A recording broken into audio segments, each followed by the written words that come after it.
బాబు ఆ టమాటాలు ఎంతకి ఇస్తావు? కిలో 20 అమ్మా. కిలో 5 రూపాయలు చేసి ఇవ్వు. 15 రూపాయలు చేసి ఇవ్వండి అమ్మా. కిలో 5 రూపాయలకి ఇస్తే ఇవ్వు, లేదంటే వద్దు. 5 రూపాయలు అంటే నాకు గిట్టదమ్మా. 5 రూపాయలు అయితేనే తీసుకుంటాను. పోనీ 10 రూపాయలు చేసి పట్టుకెళ్ళండి. ఐఫోన్ 16 అప్పుడే బాధపడిపోయింది.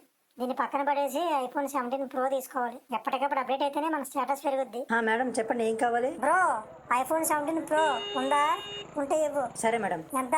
1,30,000 మేడం. ఇచ్చే. Okay madam. చూసారా దీని డబుల్ యాక్షన్. కిలో టమాటాలకు 20 రూపాయలు పెట్టడానికి చేతులు రాలేదు, కానీ అవసరం లేని ఫోన్ కి 1,30,000 పెట్టడానికి చేతులు వచ్చేసాయి. పాత ఫోన్ పోయినందుకు కాదు, పాతబడి పోయినందుకు కొత్త ఫోన్ కొన్నది. స్టేటస్ చూపించుకోవడానికి కొత్త ఫోన్, అంతే తప్ప అవసరం కాదు. కడుపు నింపే కూరగాయల రేట్లు తగ్గించమని బేరం ఆడతారు, కంపెనీలు నింపే వస్తువులు మాత్రం ఎంత రేటు ఉన్నా కొంటారు. బతుకునిచ్చే రైతుల దగ్గర బేరం ఆడి వారి బతుకులను తగలబెడతారు. బతుకును ముంచే బ్రాండ్లకు మాత్రం వేలకు వేలు తగలేస్తారు. దేశానికి అన్నం పెట్టే రైతు కన్నా దేహానికి కన్నం పెట్టే రోతకే ప్రాముఖ్యత ఇస్తాం. అనవసరపు ఖర్చుల కోసం ఆగని మనం చిరు వ్యాపారుల దగ్గర ఆగాలి.